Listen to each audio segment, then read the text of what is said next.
우리가 오늘 함께 나눌 하나님의 말씀은 방금 읽은 출애굽기 23장 1절에서 3절까지의 말씀입니다. 하나님께서 400년이 넘도록 애굽에서 종살이하고 있던 이스라엘 백성들을 기적으로 하나님의 능력으로 출애굽시켰습니다. 그래서 지금 이스라엘 백성은 출애굽해서 가나안 땅으로 가고 있습니다. 그 와중에 하나님은 이스라엘 백성들을 시내산으로 인도하셨습니다. 그곳에서 뭘 그들에게 가르치느냐? 세상 사람들과 구별된 거룩한 삶을 살아라. 그게 시내산에서 주고 있는 메시지의 핵심입니다. 세상 사람들과는 구별된 거룩한 삶을 사는 자가 되라. 우리도 죄의 노예로 살아갔던 죽었던 인생 아닙니까? 그런 우리가 예수를 만나 하나님의 자녀가 되었습니다. 이제 영원한 하나님의 나라를 향해 가고 있는 가정입니다. 우리가 어떻게 살아야 될까요? 세상 사람들과는 구별된 거룩한 삶을 살아야 되는 것이 우리 성도들입니다. 할렐루야. 그러니까 출애굽 얘기는 너무나 나에게 주는 말씀이에요. 이 구약의 이스라엘 백성에게 준 말을 왜 나에게 이렇게 계속해서 말씀합니까? 라고 생각하지 마시고, 이 출애굽의 스토리는 오늘 나를 어떻게 구원하고 있는지, 또 구원받은 내가 어떻게 살아야 되는지를 잘 보여주고 있는 말씀임을 기억하십시오. 오늘 특별히 거룩한 백성이 되는 그 핵심 중에 핵심인 공의를 지키며 살아가야 된다라고 말하고 있습니다. 오늘 본문의 핵심은 공의를 지키며 살아가야 된다고 말씀하는 것입니다. 아마 여러분도 정의와 공의를 비교할 때에 이 똑같은 말 아니냐? 같은 말인데 어떤 사람은 공의라고 하고 어떤 사람은 정의라고 하고 좀 이게 혼동스러울 때가 있습니다. 그래서 오늘 서론에서 먼저 공의와 정의를 좀 비교해 보려고 합니다. 정의는 영어로 justice라고 하는데 히브리어로는 미시파트라고 합니다. 올바른 것을 말합니다. 도덕적으로 바른 것, 또 불의에 반대되는 것, 그런 것들을 정의라고 말합니다. 고대 그리스 철학자인 아리스토텔레스가 이렇게 말했습니다. 정의는 각 사람에게 그의 몫을 주는 것이다. 굉장히 좀 철학적으로 얘기했는데 굉장히 깊이가 있어요. 각 사람에게 그의 몫을 주는 것이 정의라고 정의를 내렸습니다. 또 지금 현재 하버드 대학의 교수였던 존 롤스라는 철학자는 이렇게 말합니다. 공정으로서의 정의다. 정의란 공정으로서의 정의를 말하는 것이다. 쉽게 말하면 무엇이 옳은가에 대한 질문이 바로 정의라고 볼 수 있습니다. 공의는 그럼 뭐냐? 이 공자는 공평할 공자거든요. 공평할 공자를 쓰고 있는데, 공적인 자리에서 편견 없이 공평하게 옳은 일을 실행하는 것, 그걸 일컬어 공의라고 말합니다. 영어로는 righteousness 그 단어를 쓰고 있는데 히브리어로는 체다카라고 말합니다. 체다카. 올바른 것은 올바른 것인데 하나님 앞에서 의로운 것, 하나님 앞에서 의로운 것, 그것을 공의라고 말하고, 이웃과의 관계에서 올바른 것, 그걸 정의라고 말한다. 이렇게 쉽게 여러분이 구분하면 좋겠습니다. 이웃과의 관계에서 올바른 것은 justice, 정의고, 하나님과의 관계에서 올바른 것, 그건 공의로서 righteousness라는 단어를 쓰고 있다. 우리가 살아가는 이 시대는 무엇이 옳고 무엇이 그런지를 구분해내기가 쉽지 않습니다. 어떤 물건을 사더라도 이게 진짜인지 가짜인지 구분하기 어렵다고 하죠. 특히 우리 여성분들 백 좋아하는지 모르겠는데 요즘 그 가짜 백, 위조 백이 똑같답니다. 진짜 백하고 가짜가 구분이 안 될 정도로 같다고 말합니다. 이렇게 모든 것이 지금 뭐가 진짜인지 가짜인지 구분해내기가 쉽지 않은 시대에 우리가 살고 있습니다. 진실보다는 이익이 우선되고 정의보다는 다수의 목소리가 더 크게 들려지고 있습니다. 그러나 오늘 하나님께서는 우리에게 말씀합니다. 너희는 세상의 물결을 따라가는 자가 되지 말고 나의 공의를 세우는 의로운 삶을 살아야 된다. 할렐루야. 우리 크리스찬은 세상의 물길을 따라가서는 안 됩니다. 하나님의 공의를 세우는 그런 의로운 삶을 살려고 애쓰는 자가 되시기를 간절히 축원합니다. 오늘 본문 1절 3절은 짧은 말씀입니다만은 그 속에서 우리가 사회 속에서 또 하나님 앞에서 공의롭게 살아가기 위해서 어떻게 할 것이냐 하는 것을 자세하게 말하고 있습니다. 세 가지 명확한 원리를 제시하고 있습니다. 오늘 우리 삶의 공의를 회복하는 그런 복된 시간이 되기를 간절히 축원합니다. 첫째는 1절에 나옵니다. 너는 거짓된 풍설을 퍼뜨리지 말며 악인과 연합하여 위정하는 정인이 되지 말라. 거짓을 버리고 진실의 파수꾼이 되라 이렇게 말합니다. 공의를 지키는 첫 번째 원리가 뭐냐? 거짓을 버리는 거예요. 우리의 공동체를 파괴하는 가장 무서운 독소가 뭐냐? 거짓입니다. 거짓. 거짓된 풍설이라는 말은 근거 없는 소문, 비방하는 말, 또 허위의 사실을 이야기하는 것을 거짓된 풍설이다 이렇게 말합니다. 고대 사회나 현대 사회 똑같습니다. 누군가를 무너뜨리려면 거짓말을 퍼뜨리면 된다는 거죠. 가짜 뉴스를 퍼뜨리면 된다는 거예요. 제법 시간이 지나갔는데 한 번은 옹선 권사님이 나한테 카톡을 보냈어요.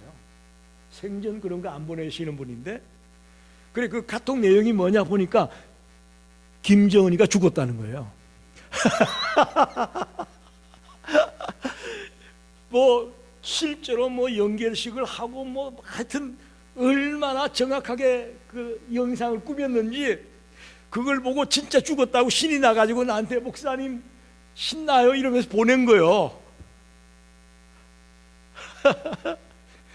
가짜 뉴스 이거 무섭습니다. 한 사람 죽이는 거 금방 죽일 수 있어요.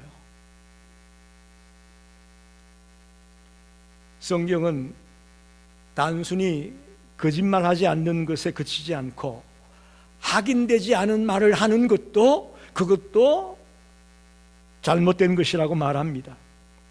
내가 직접 확인하지 않은 말, 또 누군가를 깎아내리는 말, 그걸 옮기는 순간에 나도 불의한 자가 되고 마는 거예요.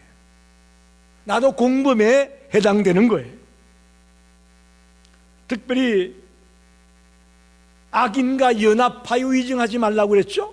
악인과 연합하여 위증하지 말라. 연합한다는 말은 손을 잡는다는 거예요. 악인과 손을 잡고 사사로운 이익을 위해 혹은 신분 때문에 잘못에 동조하게 된다면 그것 공의에 어긋나는 것이다 라고 분명하게 지적합니다. 특히 우리는 지금 오늘날 SNS 시대에 살고 있잖아요. 또 우리 카톡이라는 걸 또 단체 대화방을 가지고 살고 있습니다.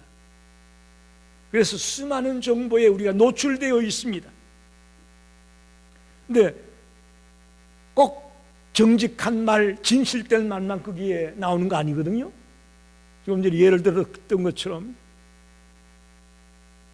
누군가를 비난하는 글도 있고, 진실인지 거짓인지 확인도 안 된 얘기도 있고, 그래서 재미있어서 퍼뜨리는 얘기도 있고, 그 사람이 미워서 쉽게 공유하는 얘기도 있고, 이처럼 우리는 오늘날 너무 쉽게 공의를 무너뜨릴 수밖에 없는 그런 환경에 놓여 있습니다.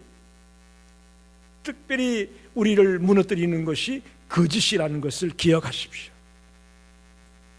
그래서 진실이 아닌 것은 내 입에 담지도 않겠다, 이렇게 저와 여러분이 결단하면 좋겠어요. 진실이 아닌 것은 내 입에 담지도 않고 내 카톡이나 어떤 단체 대화방에 절대 내가 언급하지 않겠다라는 뭔가 나름의 결단을 하는 이 시간이 되길 바랍니다. 그래서 재밌다고 웃긴다고 저 사람 나하고 관계가 안 좋으니까 이런 말 뭐 해도 괜찮아, 그런 식으로 쉽게 자기를 무너뜨리지 마십시오. 그거는 공의를 지키는 것이 아닙니다. 두 번째는 2절 말씀입니다. 다수를 따라 악을 행하지 말며 송사의 다수를 따라 부당한 정언을 하지 말라. 다수를 따라라는 말이 연달아 나오고 있죠. 공의를 지키는 두 번째 원리는 다수의 악을 거부하고 중심을 지키는 겁니다. 즉 군중 심리에 빠지지 않는 것입니다. 사람은 본능적으로 다수의 편에 서고 싶어 한다고 그래요. 왜 그러냐? 혼자 남겨지는 것을 두려워하기 때문에 많은 사람, 다수들이 따라가는 곳에 가고 싶은 게 인간의 속성이라는 거죠. 그런데 여러분 기억하십시오. 다수가 항상 옳은 것은 아닙니다. 굉장히 중요한 얘기입니다. 성경은 다수를 따라 악을 행하지 말라고 말합니다. 민주주의 사회는 다수결 원칙을 지금 쓰고 있죠. 그런데 우리 기독교는 죄송하지만 다수결 원칙이 아니고, 즉 민주주의가 아니고 신본주의라는 것을 기억하십시오. 소수라도 하나님의 뜻이 그 소수에게 부합되고 거기에 맞다면 그것이 옳은 거예요. 잘못됐지만 다수라고 무조건 옳다고 인정하는 것은 기독교가 아닙니다. 예를 들면 이스라엘 백성들이 이제 모세가 시내산에 올라가고 나서 안 내려오니까 다수가 어떻게 떠들었어요? 다수가 금송아지 만들어가지고 우리를 인도한 신으로 섬기자, 막 다수가 들고 일어났어요. 분명히 그 잘못된 줄 알면서도 다수가 뜯으니까 따라간 거예요. 심지어는 아론까지. 그래서 금송아지를 만들어 놓고 이게 우리의 신이라고 난리법석이 났잖아요. 다수가 잘못된 것이었죠. 더 중요한 것은 가데스 바네아에서 가나안 땅에 12명의 정탐꾼을 보내었습니다. 40일 동안 정탐을 하고 돌아왔는데 다수인 10명이 우리 그 땅 못 들어가, 우리 죽었어 하고 부정적인 보고를 내놓습니다. 그런데 그때에 소수인 갈렙과 여호수아 두 사람은 하나님이 함께하면 그 땅은 우리 거야, 우리 밥이야, 들어가자 라고 얘기해요. 다수의 말이 옳아요? 두 사람의 말이 옳아요? 그 비난하고 돌아가자고 외쳤던 그 수많은 백성들이 다수의 말을 따랐다가 광야에서 40년 동안이나 유리방황하지 않습니까? 보름길이면 갈 수 있는 길을 40년 동안이나 광야에서 뺑뺑뺑뺑 돌리면서 다 죽습니다. 출애굽했던 사람 중에 20세 이상 된 사람 중에 갈렙과 여호수아 두 사람만 가나안 땅을 밟고 다 죽습니다. 무서운 거예요. 다수가 좋다고 쫓아갔다가 비참한 결말을 맞았습니다. 성경은 말합니다. 다수가 항상 옳은 건 아니다 라고 말합니다. 부당한 압력에 굴복하지 말아야 됩니다. 송사의 다수를 따라 부당한 정언을 하지 말라라고 말하죠. 재판 과정이나 결정적인 판단의 순간에 분위기에 휩쓸려 가지고 정의를 굽게 하지 말라는 것입니다.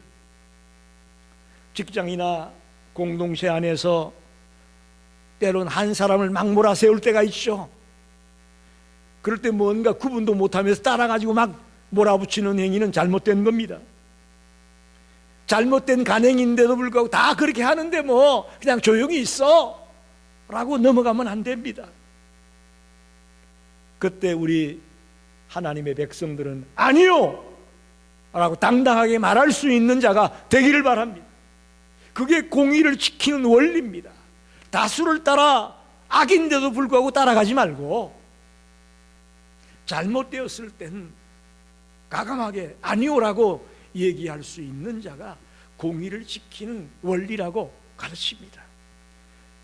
기독교는 민주주의가 아니라 신본주의임을 꼭 명심하십시오.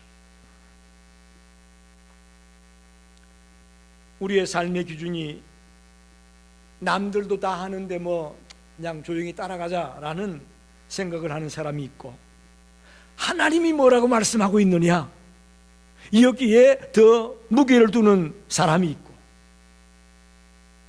여러분 우리 모든 성도들이 하나님이 뭐라고 하시는가 하는 거기에 더 포커스를 맞추는 자가 되기를 바랍니다. 의로운 삶은 군중 속에서 숨어가지고 묻혀가지고 달려가는 게 아니에요. 하나님 앞에 단독자로 서는 거예요. 하나님 앞에 1대1로 내가 서는 거라고. 하나님 보시기에 내가 지금 어떠하냐, 하나님 보시기에 이 일이 과연 옳으냐 그러냐, 그거를 볼 수 있는 자가 크리스찬이고 공의로운 성도의 모습입니다. 마지막 하나는 3절에 나옵니다. 가난한 자의 송사라고 해서 편벽되이 두둔하지 말라. 치우침이 없는 공정함을 유지하라, 그런 말입니다. 감정에 치우치지 말고 공정하게 하라고 말씀합니다. 성경에 보면 고아와 가부와 가난한 자를 돌보라고 가르쳤죠. 그런데 여기서는 가난한 자의 송사라고 무조건 편들지 말라고 말하잖아요. 조금 앞에 한 얘기와 안 맞는 것 같다고 생각될지 모르겠지만 공의의 핵심을 주님이 지적하고 있는 거예요. 동정심이 정의를 가려서는 안 됩니다. 가난한 자를 돕는 것과 재판을 굽게 하는 것은 구별되어야 합니다. 가난하다고 불쌍하다고 무조건 편들어주고 재판을 잘못하는 건 맞지 않는 거죠. 가난하다고 죄를 덮어주고 반대로 부자라고 무조건 비난하고, 이건 성경이 말하는 공의가 아닙니다. 하나님의 저울은 정확해야 합니다. 할렐루야. 세상은 권력자에게는 유리한 판결을 하죠. 유전무죄라는 말이 그런 거예요.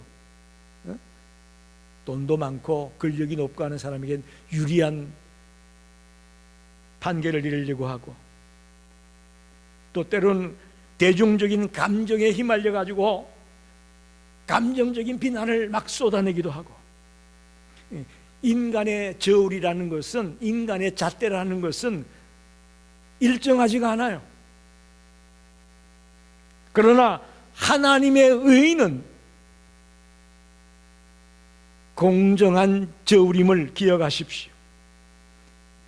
내 감정이나 내 선입견 따라 판단하지 말고 오직 객관적인 하나님의 관점에서 하나님의 법도에 따라 그렇게 저울질할 수 있는 성도들이 되길 바랍니다.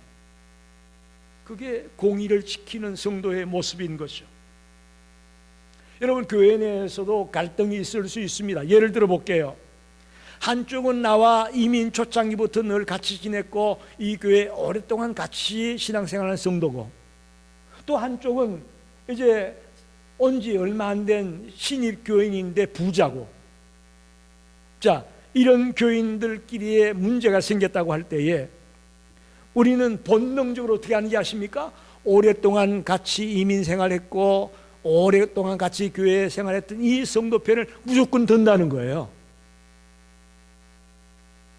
그리고 온 지 얼마 안 된 새 교인은 상대방으로 막 같이 공격을 하고 몰아붙이는 그런 일을 하기 쉽다는 거죠. 그래서 3절에 가난한 자의 송사라고 해서 편벽대이 두둔하지 말라. 편벽대이라는 말은 한쪽으로 치우쳐서 공평하지 못하게 하는 것을 편벽대다 그렇게 말합니다. 감정에 치우쳐 가지고 어떤 개인적인 친분에 의해 가지고 치우쳐서 공평하게 처리하지 못하는 행위는 잘못되었다고 말합니다. 특히 이민교회 안에는 지역색이 있고 또 출신 학교, 경제적인 수준 등 여러 가지로 어울려 있습니다. 거기에 따라서 판단의 잣대가 달라진다면 이건 주님이 원하는 공의가 아닙니다. 하나님의 공의는 내 친한 친구에게도 내가 싫어하는 사람에게도 동일한 잣대로 적용됨을 믿으시기 바랍니다. 우리는 종종 내 편은 잘못해도 눈 감아주고 상대방은 잘했는데도 비난하고, 이게 너무 감정에 치우쳐 있는 공평하지 못한 우리의 모습을 보게 됩니다. 그걸 편벽대다 그렇게 말해요. 특히 우리 한국 사람들은 혈연, 지연, 학연, 사회적인 위치 등을 가지고 너무 끼리끼리 모이지 않습니까? 판단의 잣대를 흐리게 만듭니다. 하나님이 공평한 것처럼 우리 하나님의 백성들도 공평하게 잣대를 댈 수 있는 그런 성도가 되기를 바랍니다. 그게 공의를 지키는 삶입니다. 말씀을 정리합니다. 저렇게 23장 1절로 3절은 세 가지 공의를 지키는 삶을 우리에게 말하고 있습니다. 첫째는 거짓을 버리고 진실의 파수꾼이 되라. 둘째는 다수의 악에 휩쓸리지 말고 진리의 편에 서라. 세 번째는 어떤 편견도 없이 공정하게 판단해라. 말은 참 이해하기 쉬운데 막상 우리 생활 속에 이걸 적용하려면 어렵습니다. 왜? 우리가 힘이 약하니까. 우리가 어리석고 연약한 존재다 보니까 이걸 실천하려고 하면 참 어려워요. 말씀을 듣는 중에는 맞아, 목사님 말씀대로 오늘 성경 말씀대로 그렇게 해야 돼 하는데, 동의하는데 막상 실천해 보려면 안 돼요. 왜? 우리가 너무 약해.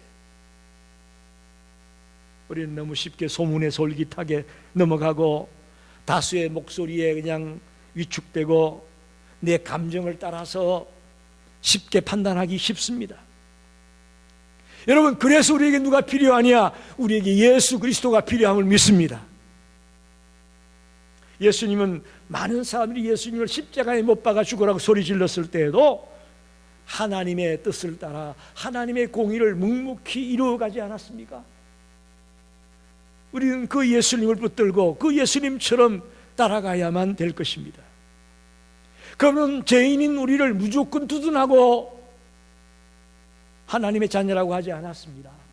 자기를 십자가에 못 박아 피 흘려 죽임으로 대가를 치르시면서 우리를 죄인에서 의인으로 건져주지 않았습니다. 이게 공의예요. 이게 공의라고. 우리도 오늘 이 시간부터 예수님을 의지하고 또 예수님을 붙들고 잘못된 어리석은 길로 가지 아니하고 주님 가신 그런 의로운 길로 달려가기를 몸부림치는 자가 되기를 바랍니다. 사실 이민생활 강야 같습니다. 강야에서는 생존이 최우선으로 여겨져요. 어떻게든지 뭐 살아야 되니까. 우리 이민자의 지금 삶이 그런 것 같아요. 가만히 보니까 어떻게 해서 뭔가 살아야 되니까 지금 우리가 발버둥 치는 것 같아요. 그래서 일단 살고 봐야지. 의로운 것, 정의, 공의 이런 건 나중이고 일단 살고 봐야지 라는 생각이 우리 마음속에 강합니다. 그러나 여러분, 오늘 이스라엘 백성들이 출애굽 아직 얼마 안 돼가지고 시내산에 도착해가지고 주시는 이 법도거든요. 마찬가지예요. 우리 하나님의 백성들이, 구원받은 하나님의 백성들이 가장 먼저 생각해야 될 것이 하나님의 이 공의의 법도를 잊어서는 안 됩니다. 살기 위해서 이건 나중이다 라고 생각하면 안 된다는 거예요. 이 하나님의 공의의 법도가 우리에게 가장 우선순위에 와 있어야 된다는 거죠. 여러분, 이민생활의 성공이 뭡니까? 한번 물어봅시다. 여러분, 한국에서 이렇게 이민 와서 여기 살고 있는데 이민생활의 성공이 뭐예요? 돈 많이 버는 걸까요? 어떤 분은 뭐 시민권 얻은 거라고 얘기하는 분도 있습니다. 저는 세상 사람과 똑같은 방식으로 살지 않고 거룩한 구별된 삶을 살아가는 것이 저는 이민자의 성공된 삶이라고 믿습니다. 아멘입니까? 엄청난 재력을 얻었다든지 뭐 시민권을 얻었다든지 그런 게 이민자의 성공이 아니라 세상과는 구별된 거룩한 삶을 살아가는 자가 되었다면 그런 성공자라고 저는 믿습니다. 그 비결이 뭐냐? 진실된 파수꾼이 되라. 다수의 유혹을 이겨내라고 말합니다. 감정에 치우친 그런 어리석은 자가 되지 말고 공평하게 판단하라. 이걸 실천하는 자가 바로 성공자입니다. 우리 모든 성도들이 그런 복된 자가 되시기를 간절히 축원합니다. 기도하겠습니다.